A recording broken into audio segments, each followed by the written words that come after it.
Bonjour et bienvenue sur cette nouvelle vidéo sur la chaîne YouTube de Carte à Papa. Encore une fois pour parler Yu-Gi-Oh avec monsieur Mathieu. Comment ça va Mathieu? Ça va super, et toi mon cher Quentin? Eh ben ça va super aussi. Écoute, là c'est l'été, il fait chaud, surtout dans le sud à Montpellier. Je ne Il te le fait- fais pas dire. Ouais. Ça va qu'il y a la mer est pas loin, honnêtement. Donc on est là pour faire encore une petite vidéo. Non, je rigole. 3 vidéos cette fois-ci. 3 vidéos, on a une grosse après-midi de travail qui nous attend. C'est ça. D'habitude, on fait une longue vidéo qui va durer à peu près 1 heure ou 1 heure et demie. Cette fois-ci, on s'est dit qu'on allait la couper en 3 pour que ce soit un peu plus digeste. Parce que se taper 1 heure et demie de vidéo d'un coup, on s'est dit on peut essayer de faire autrement. La première partie, ce sera les cartes des decks qui seront un peu rogue, on va dire, plus fun. Ouais, c'est ça, des decks qui sont fonctionnels évidemment, mais qui sont sûrement moins forts que vous ne verrez pas normalement en top table des gros tournois, sauf cas exceptionnel évidemment. Ce n'est que notre avis évidemment. Voilà, bien sûr, c'est a priori. Ça veut dire que si vous êtes plutôt un joueur casu, mais que vous suivez quand même la compétition, je pense que cette vidéo va vous plaire. Et vous allez peut-être découvrir des archétypes très intéressants C'est et ça. fun à jouer.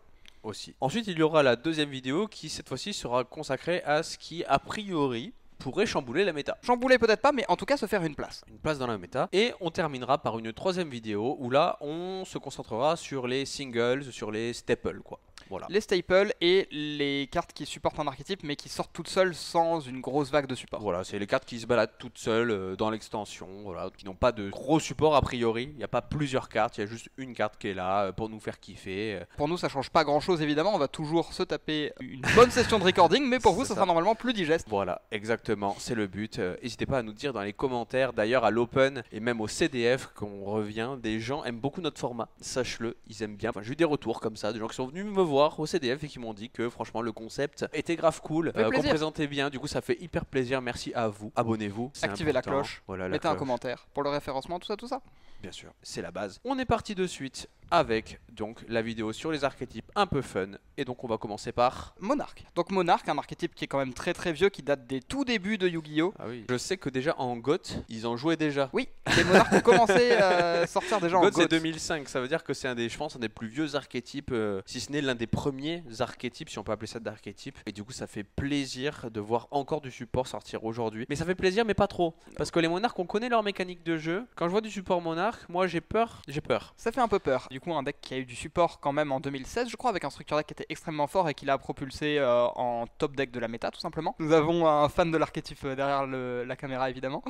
Un deck qui a été méta à beaucoup de moments dans l'histoire du jeu, qui a été souvent un deck un petit peu anti-méta et pas très agréable à affronter. Alors, avec les cartes qui vont sortir dans la prochaine extension, on va voir ce que ça donne, mais on va voir que c'est des cartes qui permettent de résoudre les plus gros problèmes du deck qui sont la consistance, donc le fait qu'il ne pioche pas souvent de quoi jouer. La première carte qui est Eidos, le monarque souterrain. Un nouveau monstre de niveau 6, Ténèbres, avec 2400 d'attaque et 1000 de défense. Si cette carte est invoquée normalement ou spécialement, on peut tuto une magie piège monarque ou un monstre avec 2800 d'attaque et 1000 de défense depuis le deck ou cimetière à la main. Donc comme tu parlais, tu disais la consistance, ben là c'est littéralement ça. Donc vous pouvez tuto, je pense, n'importe quel monarque en soi. C'est 2008, les gros. 1000. Enfin oui, les gros, oui, les méga monarques du coup plutôt. Ou n'importe quel magie MP monarque, donc c'est pile dans la consistance. Ensuite on peut déclarer un attribut, un monstre sur le terrain devient de cet attribut. Bon. Alors ça va nous servir parce super que... poli.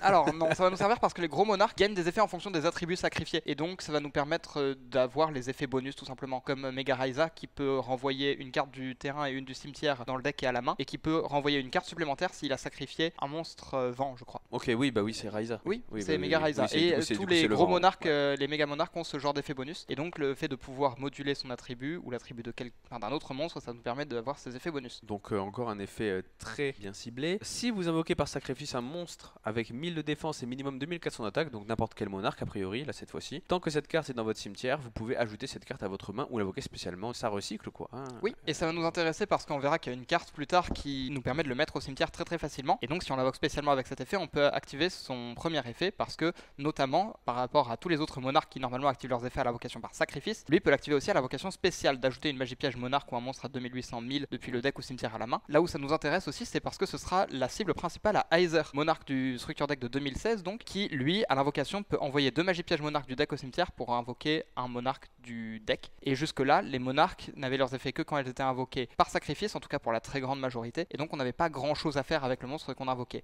Maintenant qu'on a Eidos, on peut s'en servir pour aller ajouter encore une carte à la main, peut-être derrière changer l'attribut d'un monstre, le sacrifier pour invoquer un autre monstre et ensuite le reprendre du cimetière en main. Ok. Une carte, somme toute, très intéressante qui est juste là pour régler des problèmes de consistance. Ah bah carrément, carrément, hein. Ça va être du x3 je pense. Hein. A priori oui, A priori, et hein. on va d'ailleurs le combiner avec le nouvel écuyer. Donc les monarques, on rappelle qu'ils sont divisés en deux catégories au niveau des monstres. Les monarques qui sont les monstres à sacrifice de niveau 6 ou 8 avec 2400 ou 2800 d'attaque, et les écuyers qui ont 800 d'attaque et 1000 de défense, qui sont les petits monstres prévus Voilà, pour être sacrifiés. Du coup c'est un nouveau petit monstre. Cette fois-ci lui il est lumière. Qu'est-ce qu'il nous dit? On peut révéler une magie piège monarque dans la main, invoquer spécialement cette carte depuis la main. Ok bon bah c'est une spé gratuite, comme ça après vous pourrez le sacrifier pour invoquer votre meilleur Caius. Durant votre main phase vous pouvez immédiatement après la résolution de cet effet invoquer par sacrifice un monstre. Donc ça veut dire que non seulement il se spé, mais en plus l'invocation normale elle coûtera 0. Exactement, Donc, ce qui veut dire que par exemple on peut faire quelque chose à base de invoquer spécialement l'écuyer, puis se servir de son effet pour invoquer Eidos en invocation supplémentaire. Eidos peut ajouter un autre monarque à la main, par exemple Aether, et on n'a pas encore fait notre première invocation normale, sachant que Aether, comme tous les méga monarques, peut utiliser un seul monstre comme sacrifice si celui-ci a déjà été invoqué par sacrifice, et donc on peut invoquer notre Aether directement. Incroyable cette carte. Hein. Oui, et il a un autre effet, donc s'il est envoyé au cimetière, on peut invoquer spécialement un monstre 800 d'attaque, 1000 de défense depuis le deck, donc un écuyer. Et on peut pas invoquer spécialement de l'extra deck le reste du tour. Bon, ça c'est le classique. C'est une lock qui est intéressante quand même à noter parce que sinon le deck aurait quand même un potentiel de, de synchro link play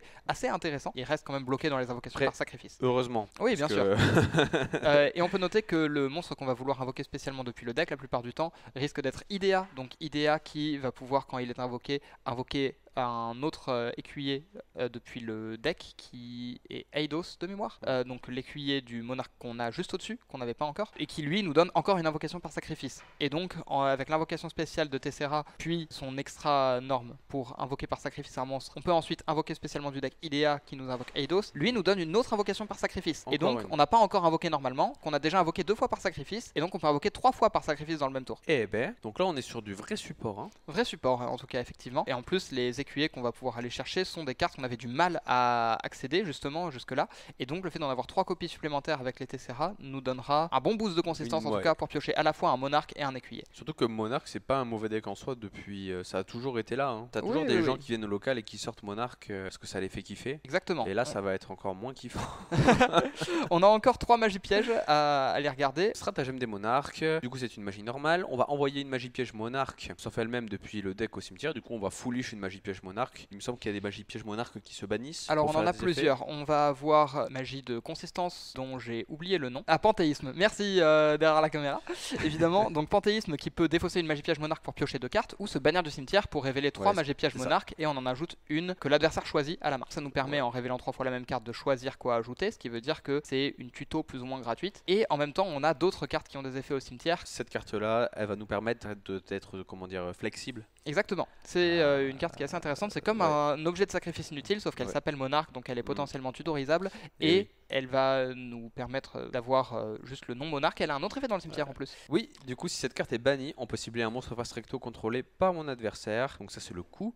On va ajouter un monstre du même attribut, mais avec 2400 d'attaque et 1000 de défense depuis le deck ou cimetière à votre main. Puis immédiatement après la résolution de cet effet, on peut invoquer normalement un Zaborg, le monarque, un des originaux, le monarque du tonnerre, Mobius, Thessalos, Raiza ou Caius, voilà, directement. Oui. Comme on peut changer du coup l'attribut d'un monstre sur le terrain grâce à Eidos. Grâce à Eidos par exemple. Donc on va pouvoir tuto un peu ce qu'on veut. C'est ça. Ou alors on décide de métacall un petit peu ce qui va être le plus présent comme attribut et de jouer celui qui nous correspond le mieux. On va voir d'ailleurs que avec ça nous permet évidemment, comme on l'invoque par sacrifice immédiatement, de profiter de son effet, sachant que tous les monarques originaux ont des effets quand même relativement intéressants, même si trop faibles pour le coût d'une invocation par sacrifice dans le jeu actuel.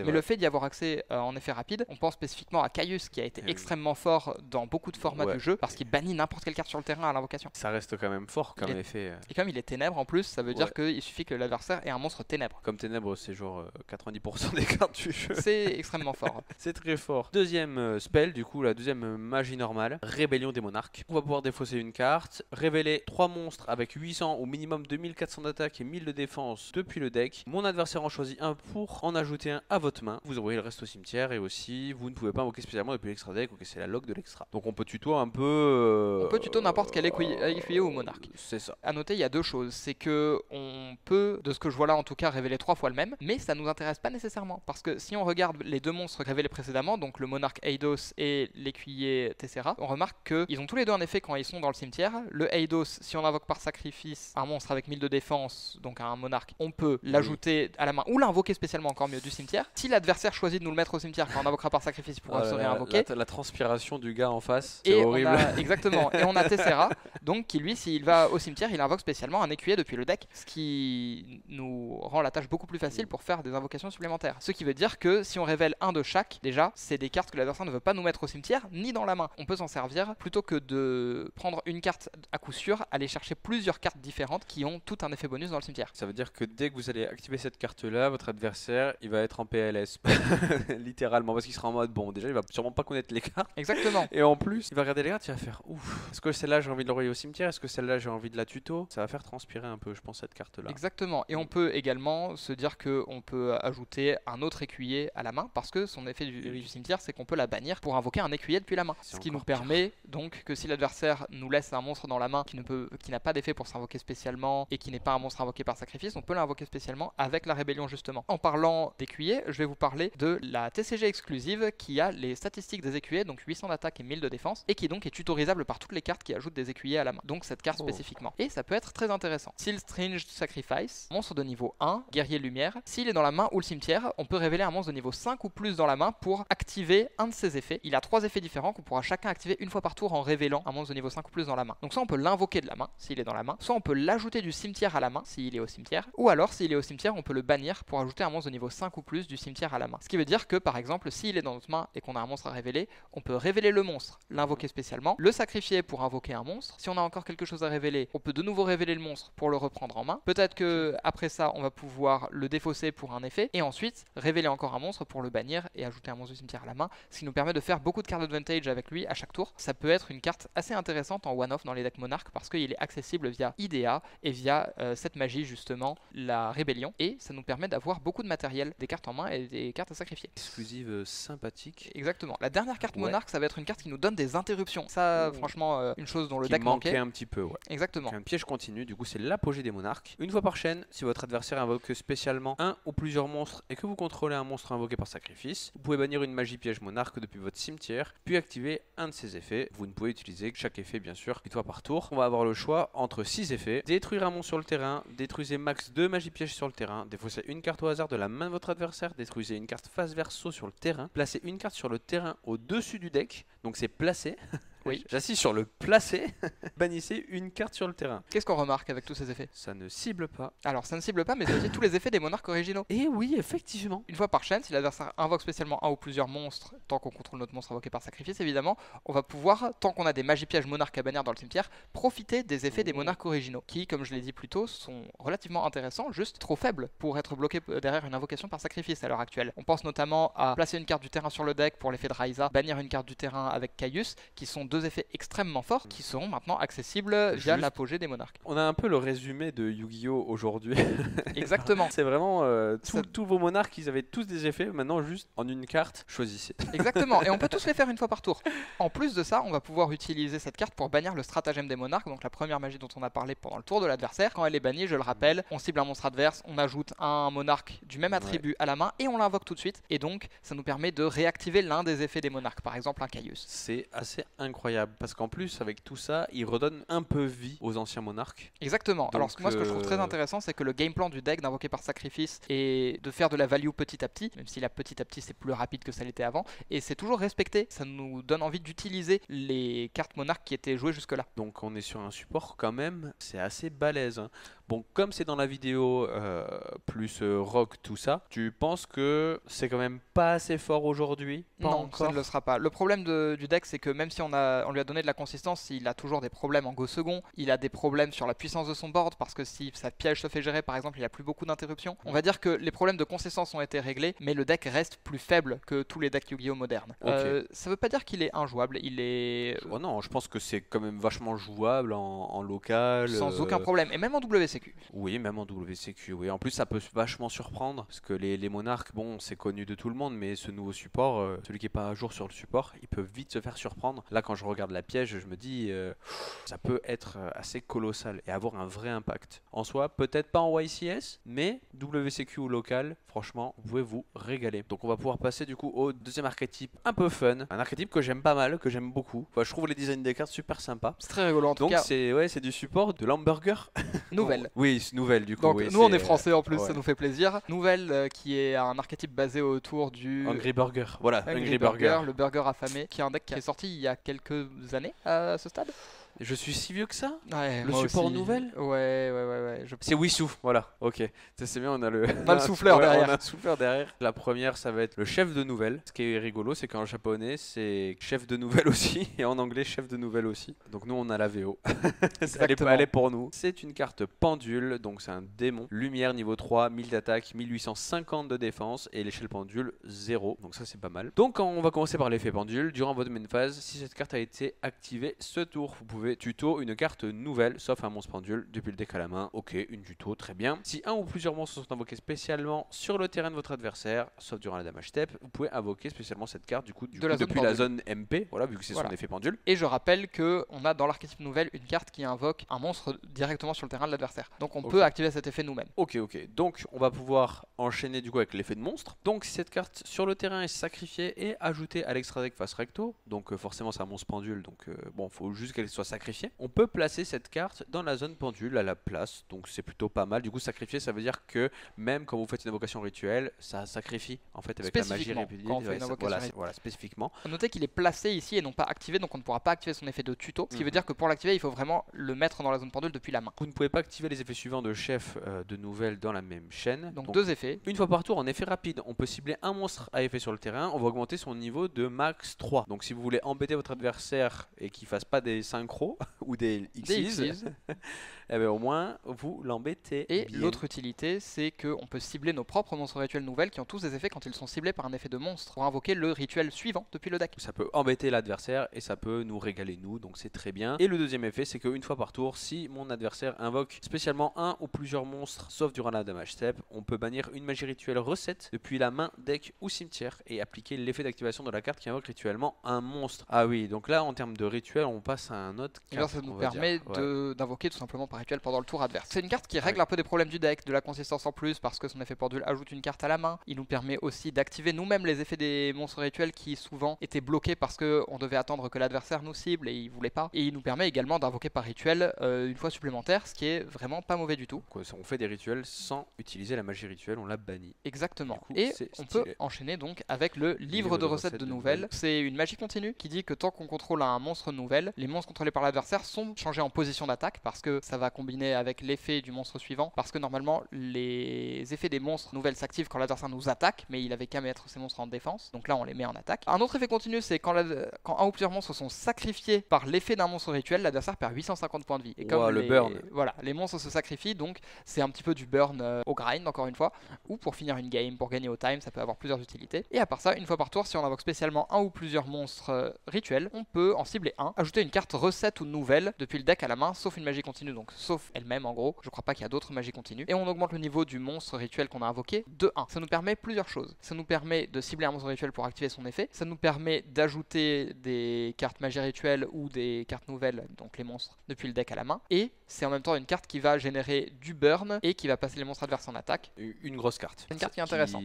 Qui règle aussi beaucoup, enfin c'est de la consistance aussi. C'est de la consistance en plus d'être de l'utilité. Exactement. Ouais, magie continue quoi. Et enfin, le dernier gros problème du deck est réglé par le Angry Burger, burger furieux cette fois-ci Ouais, évidemment. le burger furieux, donc on est sur l'évolution du Angry Burger. Tu vois, Stardust Dragon il a Shooting Star, et ben maintenant le burger aussi, j'adore, c'est des vrais Pokémon. Magnifique. Bref, cette carte est toujours traitée comme burger affamé, parce qu'on est sur quand même un monstre rituel, ténèbres niveau 6, j'avais oublié, 2800 d'attaque et 1850 de défense, on n'oublie pas. L'un des gros problèmes du deck burger, c'était que on était obligé de jouer le burger affamé de base, qui était vraiment une mauvaise carte à piocher, parce qu'on en avait besoin pour finir la chaîne d'effets de nos monstres, et donc ça nous forçait à jouer vraiment une carte qu'on voulait pas piocher, qui n'avait littéralement aucun effet. Maintenant, on peut juste jouer le burger furieux à la place, parce qu'il sera toujours traité comme le burger affamé, et on pourra l'utiliser en substitut. Bon, du coup, on pourra plus trop jouer le vanilla quand même. Non, a priori, Aïe, aïe, on le aïe. jouera pas. On peut le jouer, parce que je crois que l'effet du burger furieux nous permet de l'utiliser, mais l'intérêt principal, c'est vraiment de pouvoir l'enlever du deck. Oui, je viens de lire, en fait, si vous pouvez quand même le jouer. Vas-y, je te laisse lire l'effet de la carte. On peut invoquer rituellement cette carte avec une carte recette. Bon, jusque-là, tout va bien. Les monstres contrôlés par mon adversaire qui peuvent attaquer doivent attaquer cette carte. Voilà, le but c'est que le burger vous mange. Et donc, avec la magie qui passe les monstres en attaque, il peut pas aller autour de ça en invoquant ses monstres en défense. C'est vrai. Bien sûr, ensuite il y a deux effets qu'on va pouvoir utiliser chacun des effets qu'une fois par tour. On peut révéler cette carte dans la main. Ah, sympa. Ajouter un monstre nouvel depuis le deck à la main. Et si on le fait, mélanger ces cartes dans le deck. Donc lui, c'est un genre de substitut pour n'importe du coup quelle carte nouvelle. Exactement. Monstre nouvelle. Et donc ça nous permet de jouer le burger affamé, mais si on le pioche, eh bien c'est une bonne carte puisqu'on peut choisir n'importe quelle carte du deck à la place. J'aime beaucoup. Et en effet rapide, cette fois-ci sera sur le terrain. Vous pouvez sacrifier un monstre en position d'attaque sur l'un des terrains et si vous le faites invoquer spécialement un burger affamé avec 2000 d'attaque depuis votre main ou deck. Ah ouais, l'un des terrains. Et là où il précise avec 2000 d'attaque, c'est parce que lui-même n'a pas 2000 d'attaque, donc si on veut profiter de cet effet-là, on est obligé de jouer le monstre Ok, d'origine. donc ça va. On peut toujours jouer le burger affamé. J'ai envie de dire qu'on n'a pas trop le choix limite. Parce Si. que sacrifier un monstre en position d'attaque sur un des terrains, c'est quand même fort comme... C'est très fort. Là où j'émettrais des réserves sur le fait qu'on soit obligé de le jouer, c'est que en général, à partir du moment où on utilise le burger affamé dans le deck nouvelle, c'est que on a plus ou moins déjà gagné la partie parce que pour arriver jusque là, on va sacrifier déjà des monstres adverses et détruire des monstres adverses. Et normalement, il n'y a plus de monstres à ce moment-là. En vrai, le deck, j'ai hâte de voir à quoi ça peut ressembler. Moi aussi, peut-être qu'on le jouera tout de même, le monstre d'origine, parce que ça nous permettra d'utiliser le nouveau burger affamé justement et de l'invoquer directement par rituel depuis la main. Mais là où ça nous pose peut-être un problème, c'est que comme il est toujours traité comme burger affamé, il compte dans les 3 copies qu'on pourrait utiliser. Ce qui veut dire qu'on peut pas jouer 3 fois celui-là et une fois l'ancien, alors que celui-ci a un excellent effet dans la main. Je viens de capter un truc, c'est qu'ici on parle aussi de sacrifice. Avant on a parlé des monarques qui lock en extra deck, sauf que ça c'est des rituels, c'est pas dans l'extra Oh, deck. tu veux jouer Monarch Burger? Monarch Burger. Oh là là. Faites-moi une decklist Monarch Burger. Si quelqu'un fait ça, franchement, félicitations. Si vous envoyez arrivez ça à- dans les commentaires. Voilà, en plus on parle de sacrifier des monstres adverses et tout, voilà. On est en vrai, on n'est pas loin. Je pense que les deux archétypes, il y a un monde, genre c'est des monarques qui font des recettes de burgers, je pense que ça peut être grave cool. Ça a l'air extrêmement drôle. Je suis pas fou. Bon, du coup, on a fini avec le support nouvelle. On passe à la suite. Super Quantique. Est-ce que tu connais un peu Super Quantique? Alors, je connais un peu de nom, mais pas tant que ça. Donc Voilà. c'est un archétype Super Quant qui est basé sur les Power Rangers et dont le but est de jouer exactement des petits bon, monstres c'est bon, qui c'est s'appellent bon. Force Bleue, Force Rouge, Ouais, voilà, Force c'est bon, Vert c'est bon. et qui vont se rank up tout simplement, donc invoquer des Xyz par-dessus eux-mêmes qui ont le même attribut. Voilà, on est sur des. Et donc on a les monstres ténèbres de l'archétype qu'on n'avait pas jusque-là. La Donc on avait la nouvelle fée fée. Alphan avant, maintenant on a la fée de Zetan. On a la fée Ténèbres. C'est un zombie niveau 1, 0 d'attaque, 0 de défense, comme les autres. Comme la fée Alphan. J'imagine bien. Si cette carte est dans votre main et que vous contrôlez un monstre super quante autre que elle-même, vous pouvez invoquer spécialement cette carte, puis vous pouvez faire devenir son niveau du niveau d'un monstre super quante que vous contrôlez. Donc on va moduler le niveau. Pour faire n'importe quel Xyz. Voilà. Vous pouvez sacrifier cette carte et envoyer une carte super quante, monstre ténèbres exclu depuis votre deck au cimetière, et invoquer spécialement un monstre super quante depuis votre deck. Et là où c'est extrêmement fort, c'est que les Super Quant ont tous des effets quand ils touchent le cimetière. Donc on va pouvoir par exemple l'invoquer normalement, la sacrifier et envoyer Red Layer du deck au cimetière pour invoquer Blue Layer depuis le deck, les monstres Super Quant qui existent déjà. Blue Layer à l'invocation ajoute une carte Super Quant et Red Layer quand il va au cimetière, si je me rappelle bien, peut réinvoquer un Super Quant du cimetière, ce qui nous permet de vraiment mettre beaucoup de cartes en rotation. S'il peut pas réinvoquer un monstre du cimetière, c'est qu'il peut en ajouter un du cimetière à la main. Tu penses que c'est la meilleure des fées qu'on ait jusque là? Il y en a que 2. Donc il y a elle et la fée Alphan. bah oui. La fée Alphan est excellente aussi. Je pense que les deux sont très très bien. Bien sûr, on peut utiliser chaque effet une fois par tour. On a un nouveau monstre aussi. On a Force Blague Super Quantum. Lorsque votre adversaire active un effet de monstre en effet rapide, on peut défausser une autre autre carte. Et si on le fait, on invoque spécialement cette carte depuis la main. Très bien. Effet rapide, c'est intéressant. Si cette carte est invoquée spécialement, on peut invoquer spécialement un monstre Xyz bête mecha super quantique depuis l'extra deck en utilisant cette carte que vous contrôlez comme matériel. Si on le fait, on va lui attacher un monstre super quant depuis le cimetière comme matériel supplémentaire. Donc on est sur la foire aux Xyz. Exactement. Là où c'est intéressant, c'est que pendant le tour adverse, si l'adversaire invoque spécialement et qu'on défausse un monstre super quant, on peut juste instantanément. Donc on défausse notre monstre super quant, on l'invoque, on rank up parce qu'il vient d'être invoqué et on lui attache le monstre super quant du cimetière comme matériel. Et les Xyz, ils ont comme particularité de récupérer leurs effets en tant qu'effet rapide s'ils ont la couleur appropriée en matériel. Et donc en fonction du monstre super quant qu'on va défausser, on va pouvoir avoir une Xyz qui a un effet rapide. Et dans les effets rapides, on va avoir annulé un effet de monstre, détruire un monstre, détruire une magie piège ou mettre un monstre face verso. Ça a l'air d'être du très bon support. Mais c'est pas fini. Si cette carte est envoyée au cimetière, vous pouvez ajouter une magie super quant depuis votre deck à la main. Donc ça tuto aussi. Exactement. Donc bien, après avoir invoqué notre Xyz, quand on le détachera, on pourra ajouter une carte pour le follow-up à la main. Ça fait tout. Le seul défaut Et de niveau cette 7. carte, oui, comme il n'y a pas de Xyz Ténèbres super quant, on va être obligé d'avoir une autre carte super quant en main et un autre monstre spécifiquement, et on ne sera pas sûr de quelle interruption on va pouvoir avoir. Ce ne sera pas quelque chose de très stable. Ça reste quand même une carte extrêmement intéressante en go first ou en go second. Et comme magie qu'on peut ajouter à la main, justement, on a la nouvelle carte Force 19 Incursion Soudaine, un super quantum noir. Cette fois-ci, c'est une magie jeu rapide. Activez un de ses effets, mais vous ne pouvez utiliser chaque effet de Force 19 Incursion Soudaine, un super quantum. Waouh! Même en japonais, tu vois, ça sort du cadre. Ouais, le nom japonais fait peur. Ils sont chauds quand même. Bref, on peut activer un de ces effets qu'une fois par tour. On va pouvoir soit du coup cibler un monstre en position d'attaque et le changer en défense. Bon, pourquoi pas. Si vous contrôlez un monstre super quant, on peut invoquer spécialement un monstre super quant depuis le deck en position de défense d'un attribut d'origine différent des monstres que l'on contrôle. Si vous manque la force jaune et que vous contrôlez la force rouge et bleue, et ben c'est super, vous pourrez la sortir. La force jaune n'existe pas. Mais oui, mais je suis déjà dans le futur.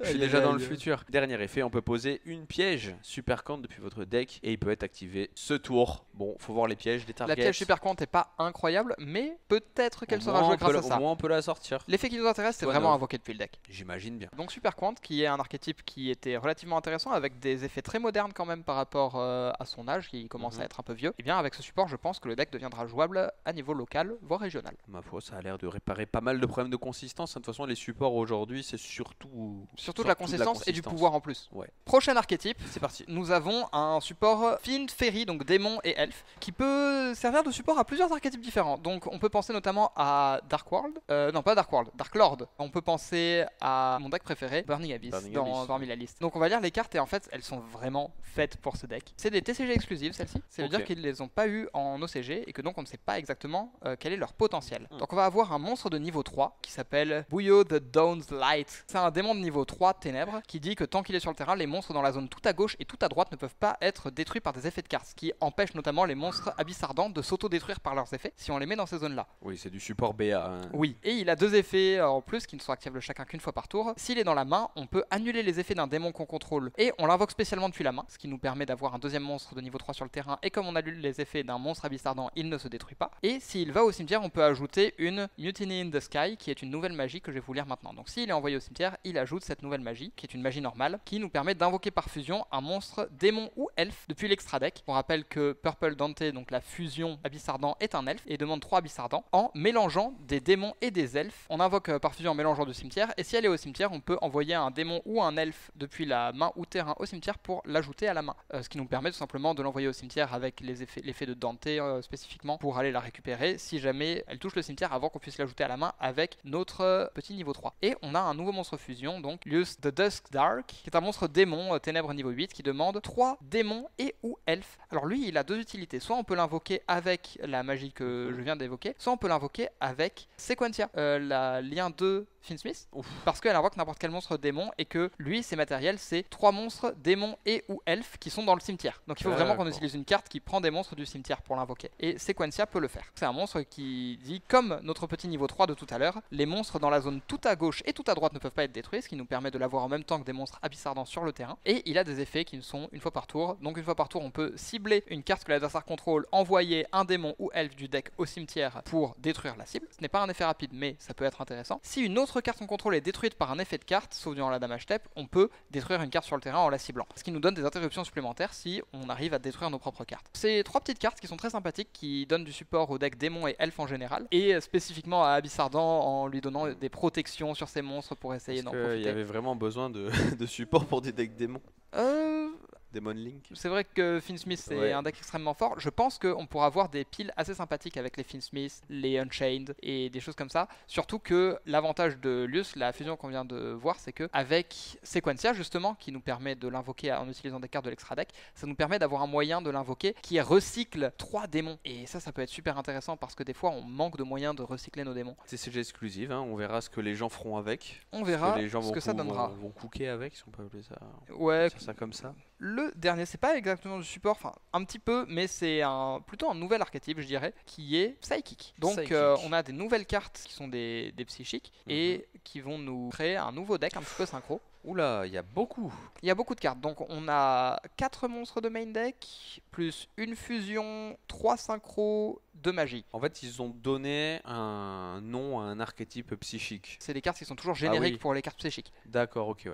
Mais on va dire qu'elles sont faites pour aller ensemble. D'accord. On peut commencer par le starter du deck. La fille psychique, mais c'est un retrain. Elle, on la connaît, il semble. Il me semble que oui, c'est que des. Je crois que c'est que des retrains. C'est que des retrains, oui. La fille psychique de la sérénité. Synthoniseur niveau 2. Voilà. TR psychique. Elle est sereine, c'est important. Si cette carte est invoquée normalement ou spécialement, on peut bannir une carte depuis la main. Et si on le fait, on peut spé un monstre psychique de max niveau 4 depuis le deck. Et aussi, on ne peut pas invoquer spécialement, sauf des psychiques, bien sûr, depuis l'extra deck le reste de ce tour. Donc, on a une petite lock psychique. On a de la consistance, c'est magnifique. On peut cibler un nombre de monstres qui ont un niveau face recto sur le terrain inférieur ou égal au nombre de monstres psychiques que l'on contrôle et augmenter leur niveau de 1 jusqu'à la fin du tour. Donc c'est pour faire des synchros. Pour moduler les niveaux. Donc par exemple, si on l'invoque normalement et qu'on bannit une carte depuis la main pour invoquer un monstre psychique de niveau 3, mettons depuis le deck, on a un niveau 2, un niveau 3, on pourrait faire une synchro 5 ici. Mais on peut aussi, comme on contrôle minimum un psychique, avec son effet augmenter chacun leur niveau de 1, ce qui nous ferait 7. Ou, comme on contrôle 2 psychiques, augmenter chacun leur niveau de 2, ce qui nous ferait 9. Les mathématiques. Des monstres qu'on va pouvoir invoquer de niveau 3, on en a. Oui, il est trop beau lui. Le ministre psychique du calme.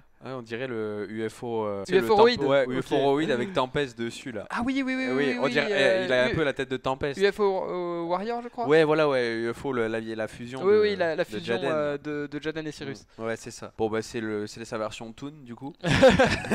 Plus ou moins. Donc, c'est le ministre psychique du calme. Donc, l'autre était sereine, celui-là-ci, il est calme. On n'est pas très énervé. On n'est pas très énervé, donc c'est bien, c'est ce qu'il faut des fois.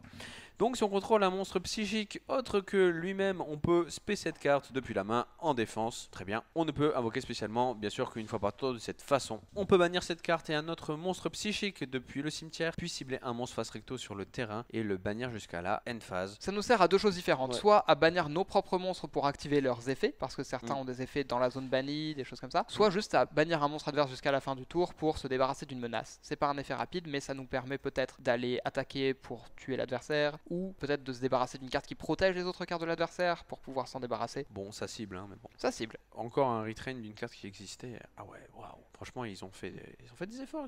Ils ont fait des efforts. C'est procédure mentale. Si cette carte que vous contrôlez va être utilisée comme matériel synchro pour un monstre psychique, on peut la traiter comme non synthoniseur. Et donc, comme c'est un niveau 3, on a un niveau 3 qui est soit synthoniseur, soit non synthoniseur en fonction de ce qui nous manque. On ne peut utiliser qu'un des effets suivants qu'une fois par tour. Donc, il y a deux effets, encore une fois. Oui. Si cette carte est invoquée spécialement par un effet de monstre ou invoquée normalement, vous pouvez payer 2000 LP et ajouter une magie normale ou jeu rapide de téléportation ou téléporteur depuis votre deck ou cimetière à votre main, téléporteur d'urgence notamment. Oui. Et les deux nouvelles. Il y en a peut-être d'autres qui existent depuis avant, mais je crois possible, pas. En tout cas, elles sont pas vraiment importantes, je pense. Ouais. Et si cette carte est bannie, comme par exemple avec l'effet du monstre précédent, on peut payer 1000 LP et l'invoquer spécialement. Exactement. On pourra pas faire à la fois ajouter une carte à la main et l'invoquer spécialement, mais c'est une carte qui a beaucoup de potentiel pour extend. Comme dernier monstre du main deck, on a l'artilleur prototype psychique qui est cette fois de niveau 6, mais qui va avoir donc des effets pour extend. Le premier effet, c'est qu'il peut se défausser pour invoquer un monstre psychique de maximum niveau 4 de la main ou bannissement. Soit on peut juste réinvoquer un monstre de la main, mais la plupart du temps on va essayer de profiter du card advantage invoquer un monstre de la zone bannie. Comme il est de niveau 6, le fait qu'il puisse se défausser, c'est important parce que sinon il risque d'être coincé en main. Évidemment. S'il est dans le cimetière, on peut payer 1000 et bannir un autre psychique du cimetière pour l'invoquer spécialement, mais elle est bannie quand elle quitte le terrain. Bon, on peut utiliser les deux effets dans le même tour, donc ça c'est bien, on peut la défausser pour invoquer un monstre et derrière bannir un autre psychique du cimetière pour le réinvoquer, ce qui nous donne 2 extenders, tout simplement. Pour aller avec ça, je te propose d'enchaîner sur les magies. Une des premières magies du coup téléportation qui sera tutorisable par le monstre, qui s'appelle téléportation parallèle. Sacrifier un monstre psychique qui a un niveau, invoquer spécialement un monstre psychique de max niveau 7 depuis votre deck ou extra deck, puis si les niveaux d'origine des monstres sont différents, vous perdez des LP égaux à la différence fois 1000. Bon, très bien. Vous ne pouvez pas invoquer spécialement, sauf des psychiques bien sûr, le tour où vous activez cette carte. On peut en activer qu'un par tour, donc une spé. Depuis le deck et extra deck, votre meilleur monstre synchro ou fusion. Oui, est-ce que tu penses à d'autres monstres qui sont des monstres psychiques de niveau 7 qui peuvent être potentiellement intéressants à invoquer avec ça? Je suis sûr qu'il doit y avoir des gros monstres dégénérés. Ouais, il y en a qui sont possible. J'avoue que j'ai pas les noms en tête, mais en récents, vrai, les Kashtira. Bah oui. Donc c'est une carte qui nous vrai, permet tout simplement, en sacrifiant un psychique, d'invoquer n'importe quel Kashtira du deck. Ça nous permet aussi peut-être dans un deck Kashtira de la jouer, parce que ça nous permet de value une carte comme Ogre Fantôme et Lapin des Neiges par exemple. Kashtira c'est des fois assez instable, mais donc si on a Ghost Ogre dans notre deck parce que c'est une bonne entrave dans le format et qu'on a cette carte, on peut invoquer Ogre, le sacrifier, on prend 4000 de dégâts, mais on invoque un Fenrir, une Unicorn. Ou alors si on invoque un Fenrir ou une Unicorn qui se fait Veiler, on peut chaîner cette carte, le sacrifier, invoquer l'autre du deck. Ça nous permet d'avoir plus de manières d'accéder à nos gros monstres Kashtira. Des monstres synchro et fusion de niveau 7 psychique, donc peut-être le Zeta justement dans un deck Kashtira qui peut se bannir pour bannir un monstre adverse et donc libérer notre zone monstre pour réinvoquer un Kashtira de la main. Et avant de vouloir invoquer les Xyz, sachez que les Xyz ont des rangs. Vous ne pourrez pas spell les Kashtira rang 7. Voilà. Exactement. Je pose ça là parce que c'est possible de faire la confusion. On a eu notre magie. Encore une carte magie de fusion. Je suis sûr on pourra toujours pas invoquer Roi ou Jamin avec, mais c'est pas grave, de toute façon ça arrivera jamais. Bref, durant la main phase, on peut invoquer par fusion un monstre fusion psychique depuis l'extra deck en bannissant des monstres psychiques depuis le terrain et au cimetière comme matériel. Pourquoi il n'y a pas ça pour les monstres bêtes? Non mais vraiment, à un moment donné, faudrait nous le donner quand même ce support. Il y a Nécrofusion si tu veux. C'est une piège qui fait ça de manière très générique. Bah oui, super, mais bon c'est une piège quoi. Et oui. Donc ça c'est une magie rapide qui fait comme l'effet de la magie héros. Miracle Fusion, voilà c'est le terme. Donc elle invoque par fusion en bannissant du terrain et du cimetière. Et comme c'est une magie rapide, ça nous permet de le faire pendant le tour adverse. Et tu verras quand on lira la fusion que c'est très important. Et si un ou plusieurs de vos monstres psychiques face recto invoqués spécialement depuis l'extra deck sont détruits au combat ou par un effet de carte, on peut bannir cette carte depuis le cimetière, cibler un de nos monstres psychiques bannis et l'invoquer spécialement. Ça va nous remettre en jeu nos petits monstres psychiques qu'on aurait banni très bien. Pour aller avec tout ça, du coup, je te propose de lire les synchros et de finir par la fusion et tu comprendras tout de suite pourquoi on veut l'invoquer pendant le tour adverse. Tout à fait. Donc là, on est sur un sorcier psychique du silence. Voilà, après le calme et la sérénité. Petit monstre niveau 5 synchro, du coup, terre. Il faut un synthoniseur et un ou plus monstre synthoniseur, donc c'est quand même générique. Et il est synthoniseur lui-même aussi, c'est un synchro synthoniseur. Si cette carte est invoquée spécialement, on peut cibler un monstre psychique de max niveau 4 dans le cimetière ou banni, l'invoquer spécialement. Puis on peut augmenter son niveau de 1 et aussi on ne peut pas invoquer spécialement de monstres, sauf des monstres psychiques encore exclus depuis l'extra deck. Le reste de ce tour, on ne fait que cet effet qu'une fois par tour. Si cette carte que vous contrôlez va être utilisée comme matériel synchro, vous pouvez la traiter comme non synthoniseur. C'est juste du synchro climb. Voilà, c'est juste on met une synchro pour faire d'autres synchros. Le suivant, ce sera l'arc démon du croisement mental, qui est donc de niveau 8 cette fois-ci, qui demande un synthoniseur psychique et un ou plus non synthoniseur. En effet rapide, on peut cibler un monstre psychique de maximum niveau 7 banni, l'invoquer spécialement. Encore une fois, max niveau 7, ça inclut les Kashtira, de nouveau. Durant la battle phase, en effet rapide, on peut sacrifier un autre monstre pour gagner des points de vie égaux à son attaque d'origine. Cette carte va gagner son attaque jusqu'à la fin du tour. On a vu que ça payait pas mal de points de vie depuis tout à l'heure et donc c'est l'une des manières de regagner des points de vie. On en a une autre qui va être, de mémoire, l'artilleur psychique MK2. Une synchro 9, tiens, une synchro 9, ah non, elle est pas générique celle-là, il faut un synthoniseur psychique et des monstres synthoniseurs non synthoniseurs psychiques. Que des psychiques. Que des psychiques cette fois-ci, lui il est pas générique. On peut cibler un monstre banni et l'invoquer spécialement sur le terrain, donc ok, c'est dans la continuité de ce qu'on a eu précédemment. Durant la main phase, effet rapide, on peut bannir un monstre depuis le cimetière, puis cibler un autre monstre face recto sur le terrain et le bannir, puis on va gagner des LP égaux à l'attaque d'origine du monstre banni. Donc là encore, on va vouloir gagner des LP vu qu'on en perd beaucoup. En même temps qu'on bannit les monstres adverses en effet rapide. Oui, surtout, c'est surtout ça. Uniquement une fois le tour, d'accord, très bien. Donc on peut soit invoquer spécialement, soit bannir un monstre adverse, mais comme bannir un monstre adverse c'est un effet rapide, ce sera normalement la carte qu'on voudra sur notre endboard justement pour avoir une interruption. En plus de notre magie de fusion qu'on voudra poser pour invoquer le démon absolu kinésique, que je te laisse lire. Il faut un monstre synchro psychique plus un monstre synchro. C'est facile à ça faire peut quand même. être assez facile. Je dirais même que ça peut être générique parce que si on utilise le petit monstre là niveau 5, Oui, qui est en complètement soi, générique, il est lui. psychique et il est générique. Donc on peut dire que ça peut être une fusion générique. Il faut juste trouver un Mais il moyen faut de juste- l'invoquer. ouais, voilà, c'est ça. Donc il doit d'abord être invoqué par fusion, pas de Cyberstein. Si cette carte est invoquée par fusion, on peut payer 2000 LP, bannir toutes les cartes face recto contrôlées par mon adversaire. C'est pour ça qu'on veut l'invoquer pendant le tour de l'adversaire. Donc ça, on peut le sortir durant le tour de l'adversaire. Avec la magie et d'après fusion. tout, ok, et du coup c'est pas assez fort pour... Non, parce que ça demande un petit peu de setup et ça peut se faire forcer assez facilement aussi. D'accord, une carte qui a l'air déjà incroyable, on n'a pas fini de la lire. Non destructible par des effets de cartes, bon ça... Il a 3400 d'attaque, donc Oui, pour le oui, détruire en oui. combat, il va falloir y aller quand même. C'est ça. Si cette carte est dans votre cimetière, sauf le tour où elle a été envoyée, on peut la bannir et spé un monstre fusion psychique de niveau 10 depuis l'extra deck. Ok, et c'est traité comme une invocation fusion en plus. Et on a fini avec ce petit archétype psychique. Qu'est-ce que tu en penses? Eh ben écoute, je suis content de revoir un peu ces vieux petits monstres qui n'ont pas été oubliés, donc ça fait plaisir parce que psychique, je crois que c'était en hard format, il me semble qu'il y avait pas mal de psychiques qui étaient joués. Déjà des C'était Edison, surtout- je crois qu'il y en c'était avait quelques-uns comme Crebons. Ben oui, C'est oui. avant Edison. Voilà, c'est que là cette fois-ci on va donner un vrai archétype. C'était une engine en soi, on joue juste 3 téléporteurs d'urgence et après ça Ce partait sera en sûrement cacahuète. toujours une engine, je verrais bien ça jouer avec C'est Kashira vrai, mais au justement. moins on a un vrai deck. Au moins on a un Oui. vrai deck sur quelque chose qui de base était un petit peu fun, un petit peu cool dans les vieux formats, donc c'est plutôt cool de les remettre à l'honneur sur le monstre psychique. Bah oui, c'est vrai qu'il y a eu les Kashtira, mais en soi c'était pas autant mis en avant que ça, donc C'est maintenant une stratégie plutôt compétente. content. Tout à fait. Donc là, on a fini avec nos petits archétypes à la cool. Donc Dites-nous lequel est votre préféré en commentaire, faites-nous votre meilleure liste Burger Monarch. évidemment, pour Voilà. faire plaisir à Oja. Faites ça. N'hésitez pas à nous dire du coup, oui, bien sûr, votre préféré. Bien sûr, moi je pense que mon préféré là-dedans, je suis pas fan des monarques, mais vu les cartes, genre je trouve ça trop stylé. J'ai un faible pour les cartes Burning Abyss personnellement. Ok, pour les cartes BA, le petit support démon quoi. Sur Ok. ce, je vous dis à la prochaine vidéo pour les archétypes qui ont une chance de changer la méta. Allez, abonnez-vous et ciao.